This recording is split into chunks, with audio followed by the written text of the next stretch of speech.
nabiyya ba'da amma ba'du. Dewan juri, dewan hakim yang arif, bijaksana, nan mempesona yang saya hormati. Para panitia yang menawan, rupawan, nan dermawan yang saya hormati. Dan tak lupa teman-temanku, rekan-rekan da'i yang saya banggakan. Perkenalkan,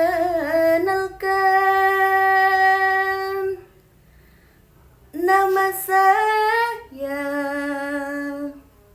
Meita Citra, asal instansinya dari UIN Sunan Kalijaga. Alhamdulillahirabbil alamin. Pada kesempatan kali ini, izinkanlah saya untuk menyampaikan sedikit ilmu yang saya bingkis dengan tema menjadikan Al-Quran sebagai inspirasi dakwah di era modern. Dengan Quran hati tenang, pikiran pun jadi cemerlang. Janganlah engkau meremehkan Al-Quran. Tanpa Al-Quran hidup berantakan.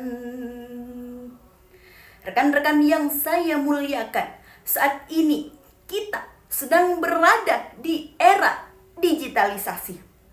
Era di mana sedang berkembang pesatnya apa yang kita kenal dengan sebutan teknologi.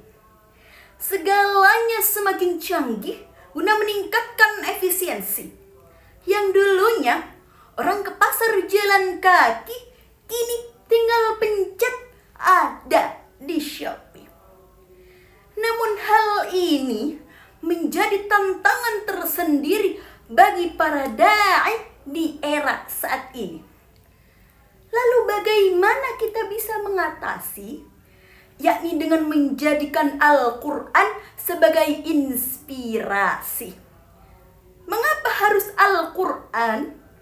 Karena Al-Quran adalah petunjuk yang bisa kita jadikan pedoman di sepanjang zaman.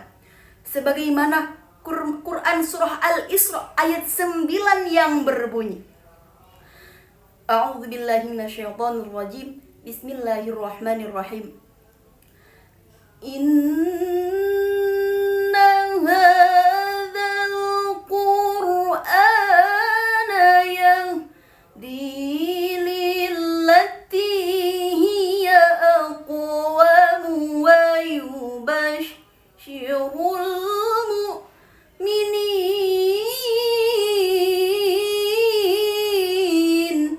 Al-ayah Sadaqallahul Azim. Dalam tafsir Jami'ul Bayan fi Ta'wilil Quran karya Imam At-Tabari dijelaskan bahwa ayat ini menjelaskan kepada kita bahwa Al-Quran adalah pedoman hidup bagi orang-orang yang berada di jalan yang lurus. Siapakah mereka? Yakni orang-orang yang ittiba pada Kanjeng Nabi Muhammad sallallahu alaihi wasallam. Selain itu, Al-Quran juga menjadi kabar gembira bagi siapa? Bagi orang-orang yang beriman. Rekan-rekan yang saya muliakan, dalam menjadikan Al-Quran sebagai inspirasi dakwah, maka kita harus mengikuti step-step serta tata cara yang telah diberikan di dalam Al-Quran ketika kita berdakwah. Setidaknya ada 3 cara yang terangkum dalam Quran surah Al-Anfal. Yang pertama dengan Al-Hikmah. Sebagai seorang pendakwah, kita harus bisa dengan tegas, bijak, dan juga memahami konteks yang kita bicarakan serta orang yang kita ajak bicara. Yang kedua adalah Al-Mau'idhah Hasanah. Ketika kita berdakwah, kita harus menyampaikan yang baik dengan tutur kata yang baik. Dan yang ketiga adalah Al-Mujadalah Billati Hiya Ahsan. Tidak dapat dipungkiri ketika kita berdakwah, kita akan menimbulkan dialog. Maka dialog yang ada harus dari hati nurani tanpa dipenuhi dengan emosi. Maka ketika hal itu harus kita terapkan ketika berdakwah di era modern. Contohnya, sebagai seorang pendakwah, kita harus memahami dan melek terhadap isu-isu sosial yang terjadi saat ini. Tentunya dengan berkontribusi memberikan solusi dengan jiwa Qur'ani. Maka insya Allah ketika itu bisa terlaksanakan, maka kita bisa menyebarkan dan mensyiarkan agama ilahi Rabbi di era yang penuh tantangan saat ini. Maka kesimpulan yang dapat saya sampaikan, mari kita hadapi tantangan da'i di masa kini dengan bersama-sama, yakni dengan menjadikan Al-Quran sebagai inspirasi. Al-Quran tidak hanya sebagai pedoman, melainkan sumber kebahagiaan dan ketenangan.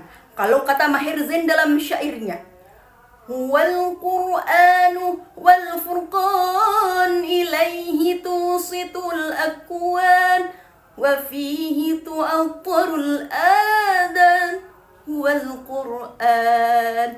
Ibu Susi makan nasi. Cukup sekian dan terima kasih. Wabillahi taufiq wal hidayah waridha wal inayah. Assalamualaikum warahmatullahi wabarakatuh.